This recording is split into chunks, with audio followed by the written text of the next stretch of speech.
Olá, bem-vindos de volta ao canal do Projeto Brasil Multiresistente.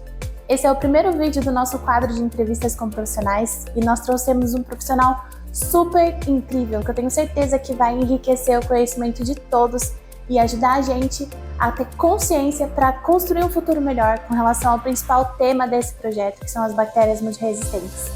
Nosso convidado de hoje é o Dr. Leonardo Moura Brasil da Rocha Santos, médico intensivista. Então, fique com a entrevista.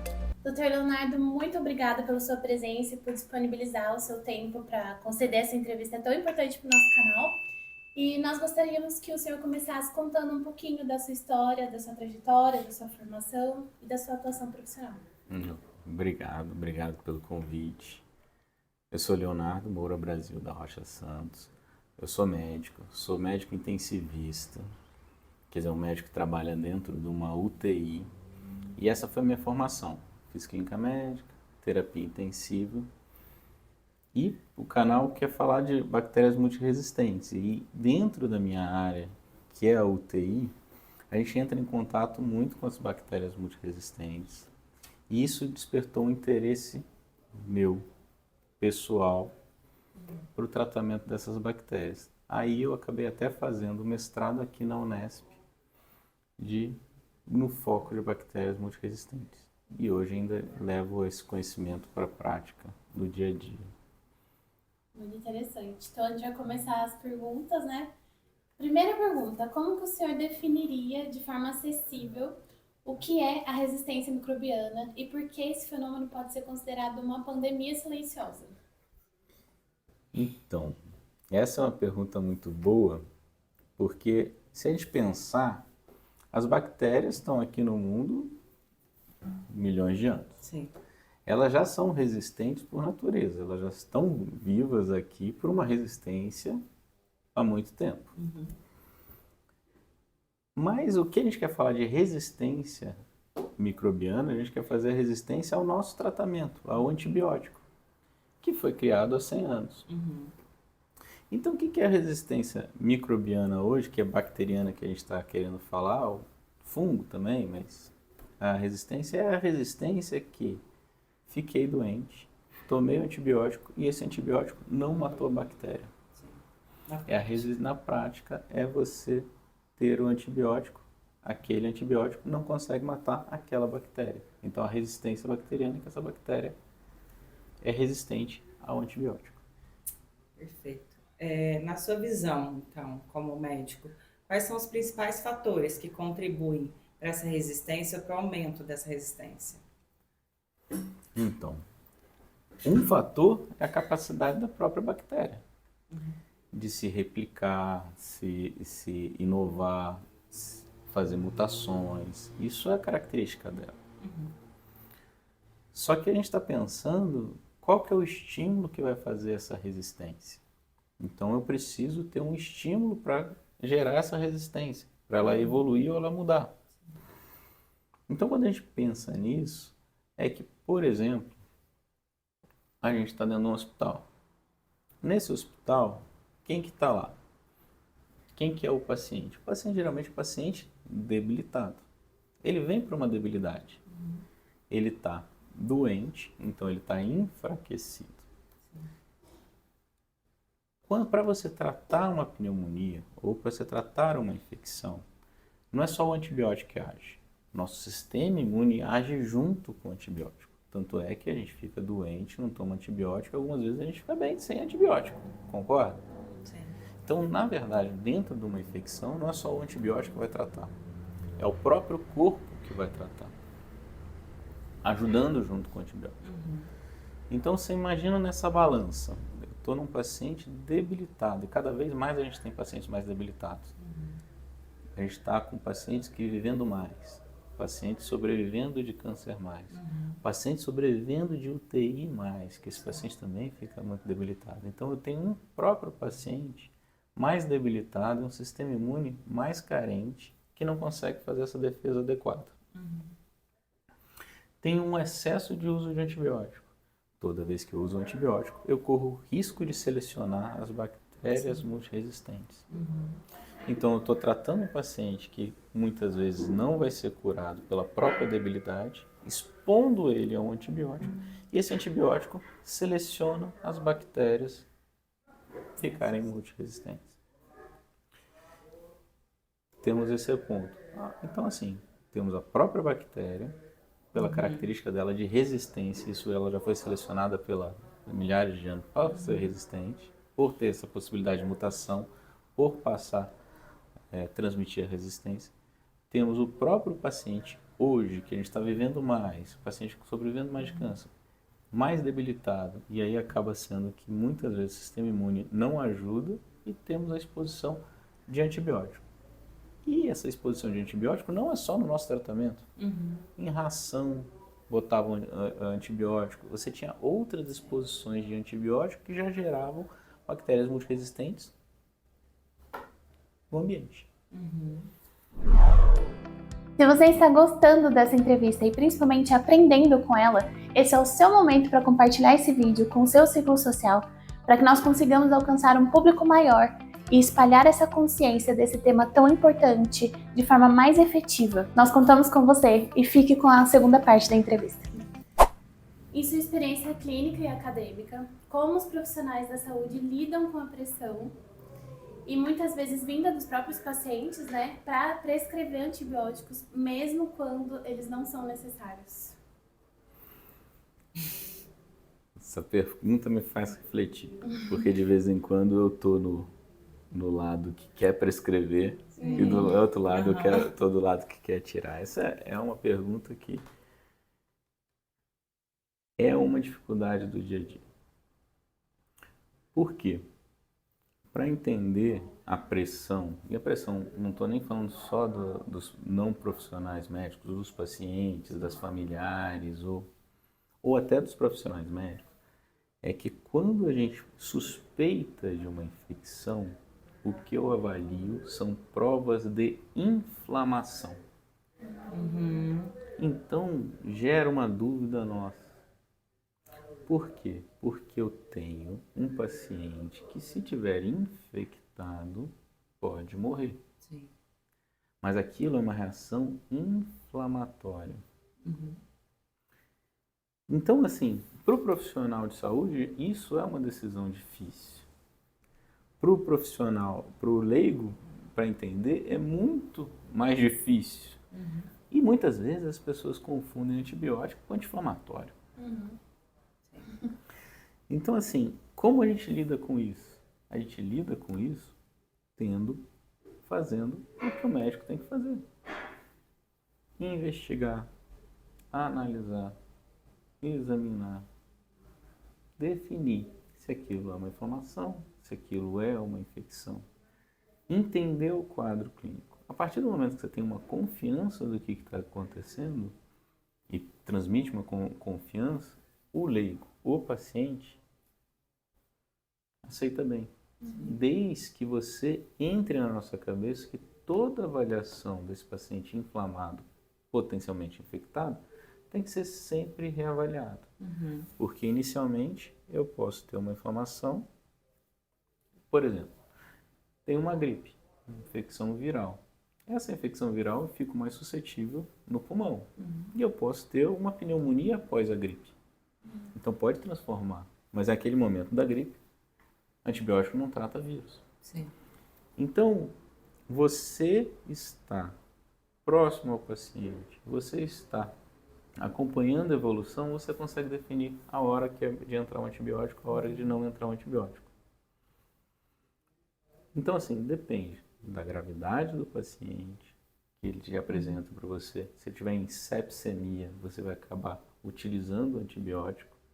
Se esse paciente tiver um estigma de infecção viral, você não vai usar antibiótico. Se tiver algum estigma de infecção bacteriana, você vai usar antibiótico. Mas o importante é que, se esse paciente estiver grave, você está do lado do paciente. E aí saber a hora de mudar sua linha de raciocínio e mudar seu tratamento. E, doutor, quais são as implicações práticas da resistência microbiana na medicina atual? E em que medida que ela compromete tratamento de infecções comuns, cirurgias ou cuidado com pacientes imunocomprometidos, por exemplo? O problema da resistência bacteriana agora é o seguinte: como que eu vou tratar um paciente que é multiresistente? Se eu não tenho, se algumas infecções eu posso não ter nenhum antibiótico para aquela infecção. Como que eu vou tratar essa situação?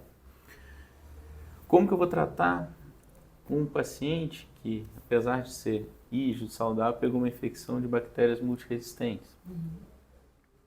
Acaba que a implicação é, cada vez mais você vai dando antibióticos de mais largo espectro. Isso vai gerando mais resistência e cada vez mais eu vou perdendo esse antibiótico para a vida. O antibiótico tem 110 anos. Descobriu o primeiro antibiótico com 110 anos. E a gente já está com essa situação de multiresistência. Daqui a pouco a gente vai ter infecções intratáveis. Na cirurgia, por exemplo, que você perguntou da cirurgia, eu posso, em um hospital, estou com surto de infecção, posso bloquear cirurgias até, então vou bloquear a cirurgia. Então o paciente que está precisando fazer cirurgia, eu não posso fazer cirurgia porque ele está num surto de infecção, de bactéria, então até limpar atrapalha. Pode ter mais infecção de ferida operatória.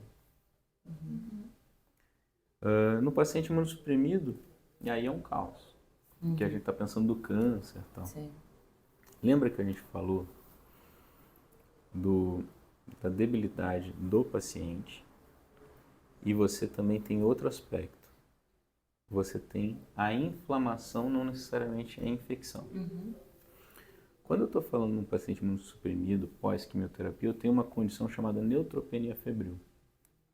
Pós a quimioterapia, vai ter lesões de células, ele pode inflamar.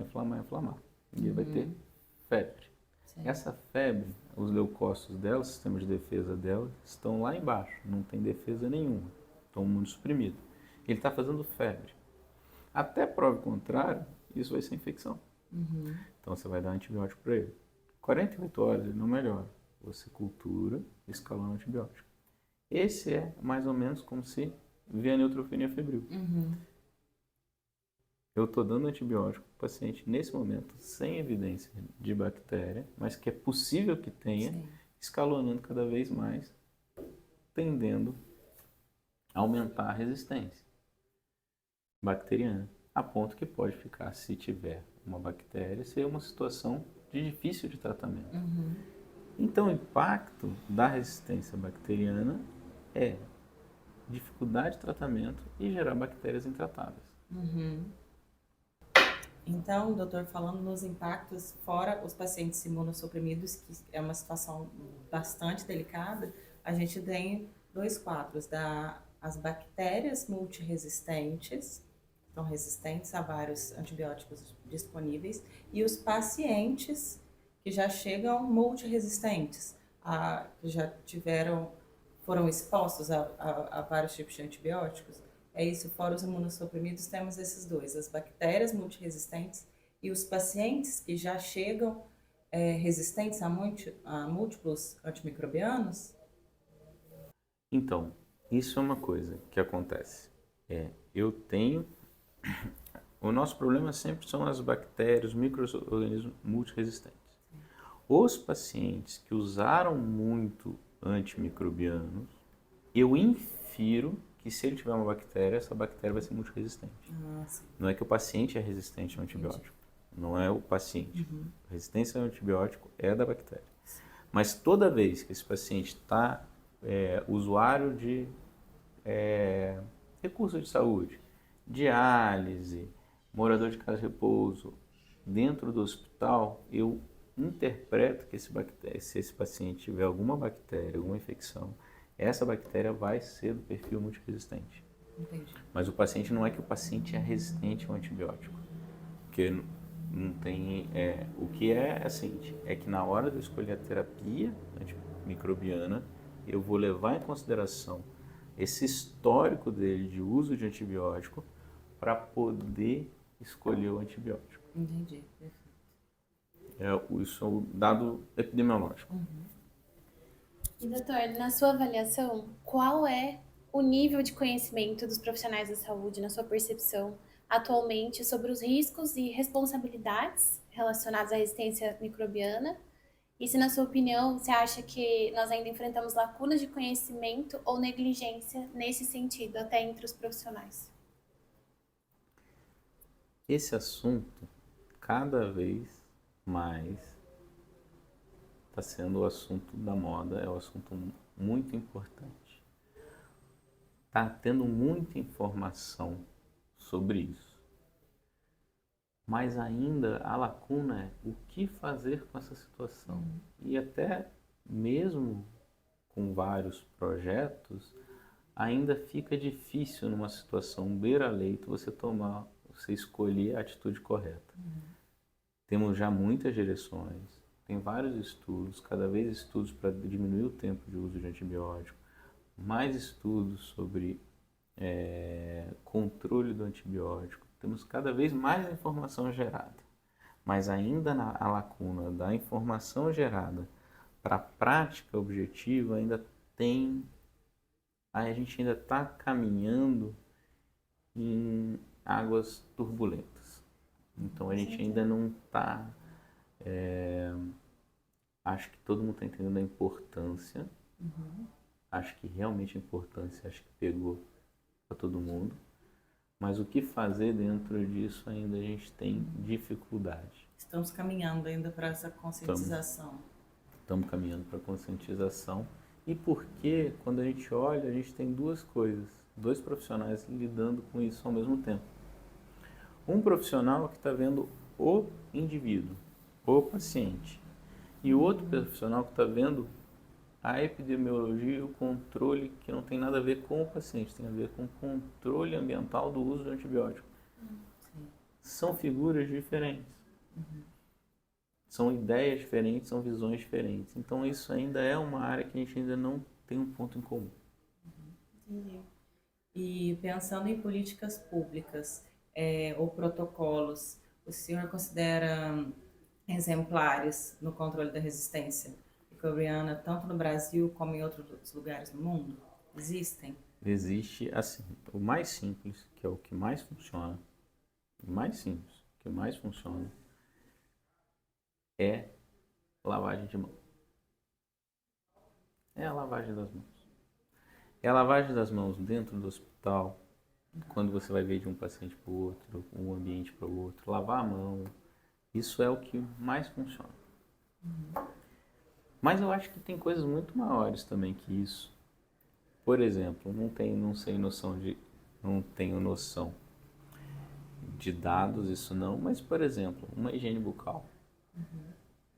Você concorda que a gente viu, isso aqui a gente estava vendo, que a gente discutiu bastante, a pneumonia geralmente é aspirativa. Geralmente, a maioria das pneumonias são aspirativas. Então, uma higiene bucal poderia ajudar nisso. Mas eu acho que a pergunta é se existe alguns protocolos. Hoje já está tendo bastante protocolo. O protocolo que mais funciona é a higiene das mãos para evitar a contaminação cruzada. Isso é o que funciona. Acho que qualquer coisa quando a gente está falando de bactéria multiresistente, a gente está falando de higiene em primeiro lugar, higiene das mãos para evitar a contaminação. Agora a gente já tem programas para controle do uso de antibiótico. Por exemplo, nos Estados Unidos, aquele antibiótico stewardship que eles fazem, que tem essa avaliação de controle. O que é a ideia? Você dá um antibiótico que avalia 48 horas, se precisa, se não tira, se tira, não tira, controle do foco, vai avaliando, desescalonar conforme a cultura, quer dizer, fazer um antibiótico mais curto, mais específico, se é um paciente que precisa mesmo, esse controle microbiano. Todas essas políticas de controle para não deixar ter uma infecção relacionada à saúde, por exemplo, execução de catéter, pneumonia associada à ventilação mecânica, todos esses processos ajudam muito, porque na verdade você não tem uma segunda infecção dentro daquela internação, porque essa segunda infecção com certeza vai ter uma bactéria multiresistente, porque você já usou o antibiótico, então não deixar ter essa segunda infecção. Então esses são protocolos bons. E aí depois, aí tem que, como política pública, eu não tenho tanto conhecimento sobre isso. Por exemplo, acho que não usar antibiótico na ração, tal, não sei como está sendo isso, mas isso eu ainda não tenho tanto conhecimento como política pública. Sim. O que a gente sabe é que o governo tem uma chance muito grande de alcançar muitas pessoas a partir de políticas públicas, né? Então a gente deixa isso como um incentivo para que sejam criadas muitas políticas e protocolos a respeito desse assunto tão importante, né? E sobre a pandemia do Covid-19, trazendo lá de 2020, 2021, ela teve algum impacto positivo ou negativo na forma como lidamos com antibióticos e infecções secundárias, na sua opinião? Teve vários pontos. Se a gente pensar no ponto positivo, eu acho que o Covid trouxe para a gente um conhecimento enorme. Quando a gente fala do Covid, que é uma infecção viral, não responde com antibiótico e a gente viu a desgraça. Então a gente conseguiu pelo menos a gente ter conhecimento, a gente já era para ter tido esse conhecimento no H1N1, que também teve antes, que mata, vírus mata também, isso aqui foi, mas acho que alertou para muita gente que infecção viral pode trabalhar igualzinho a infecção bacteriana. Então muitas vezes a gente não precisa tratar com antibiótico uma situação dessa. Por causa disso, eu acho que começou a ter mais recursos para a gente de diagnóstico. PCR de Covid, PCR de influenza, painel viral. Agora eu vi como o que a gente fazia antes, agora a gente tem uma busca maior para o diagnóstico etiológico mesmo. Não são todos os lugares que têm esse recurso, ou não, mas agora já tem um caminho para isso. Então ele gerou muito conhecimento também de como funciona a evolução do SARA, síndrome agústico-respiratória, que é essa insuficiência respiratória, da ventilação mecânica. Então gerou muito conhecimento sobre esse assunto. Do ponto negativo é que a gente era uma infecção viral, mas sabendo que a infecção viral deixou o corpo debilitado, aumentou a secreção, pode ter feito uma infecção respiratória, uma pneumonia associada à ventilação mecânica, uma infecção bacteriana secundária. Num paciente debilitado, você usou muito antibiótico. Esse paciente debilitado não melhorou com antibiótico, gerou resistência. Muitos hospitais ficaram congestos de muito paciente. Então, disseminação cruzada. Então, se aumentou o aumento de infecções multiresistentes, bactérias multiresistentes. Então, aumentou como lado bem negativo, fora a doença, fora a pandemia, também a quantidade de bactérias multiresistentes naquele período.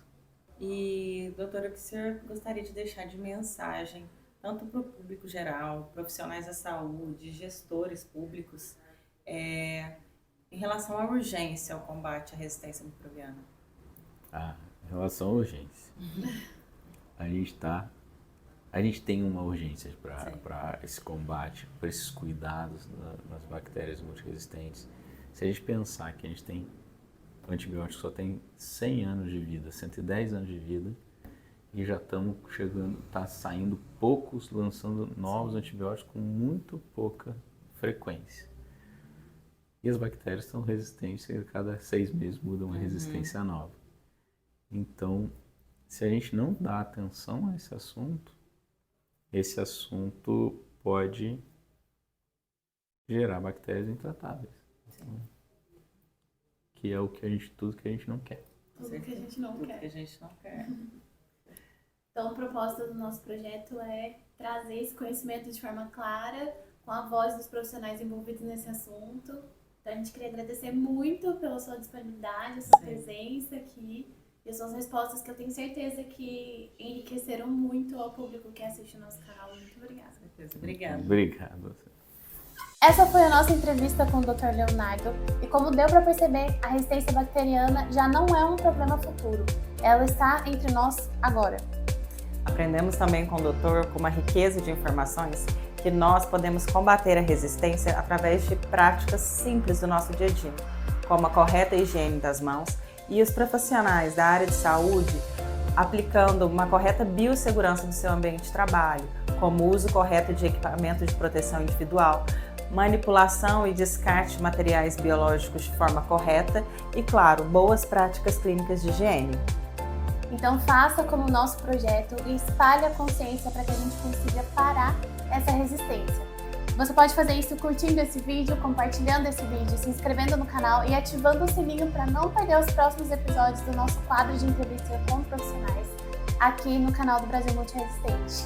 A informação é uma das nossas melhores armas contra a resistência. Então, muito obrigada por estar aqui e até o próximo vídeo. Até a próxima.